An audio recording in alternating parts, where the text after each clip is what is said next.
आपल्या सोबत कुणीच नाहीये. पण मला हे देखील तुम्हाला सांगायचं आहे, या संघर्षात आमच्या सोबत कोण आहे? या संघर्षात आमच्या सोबत डॉक्टर बाबासाहेब आंबेडकरांचं संविधान आहे. या संघर्षात आमच्या सोबत कोण आहे?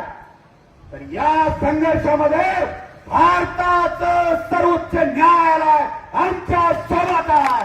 म्हणून घाबरायचं नाही, म्हणून घाबरायचं नाही. आता भाऊनी सांगितलं की जीवाची पर्वा न करता फिरतायत. आम्हाला मारण्याच्या धमक्या दिल्या जात आहेत.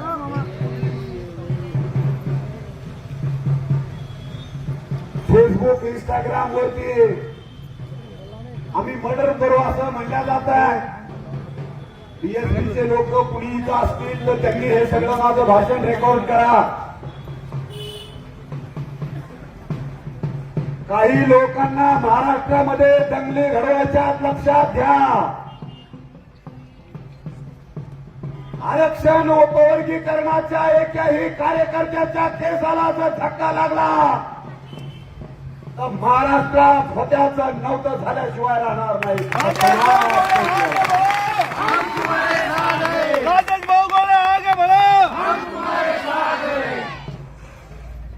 मारण्याच्या धमक्या आणि मारणारांनी येताना त्याच्या बायकोचं कुंकू पुसूनच यावं. येताना त्याच्या बायकोचं कुंकू त्यांनी पुसावं आणि मग आमच्या अंगावर यावं. मग त्याला मारण्याच्या धमक्या. अरे आम्ही लोकशाही देशामध्ये राहतो. बाबासाहेबांनी दिलेल्या संविधानाप्रमाणे आम्ही जगतो, वागतो. बाबासाहेबांनी आम्हाला न्याय हक्क मागण्याचा अधिकार दिलाय. ते न्याय हक्क अधिकार आम्ही आमचे मागतोय. आम्ही कुणाच्या ताटातलं मागत नाही. आम्हाला कुणाचं खायचं पण नाही. आम्हाला आमच्या हक्काचं आणि अधिकाराचं पाहिजे ते आम्ही मागतो, जे आमच्या बापानं बाबासाहेब आंबेडकरांना आम्हाला दिलेला. आमचं एवढं सांगण्यात आम्ही पाठीमागे राहिलेलो आहोत.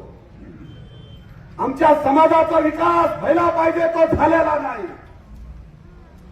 म्हणून आमचा विकास सुद्धा आम्हाला देखील या मुख्य प्रवाहात यायचं आहे. आणि आम्हाला मुख्य प्रवाहात यायचं आहे म्हणून आम्हाला आरक्षण उपवर्गीकरणाची गरज आहे. आता आपण आरक्षण उपवर्गीकरण मागतोय म्हणजे काय, कायद्याच्या बाहेरचं काय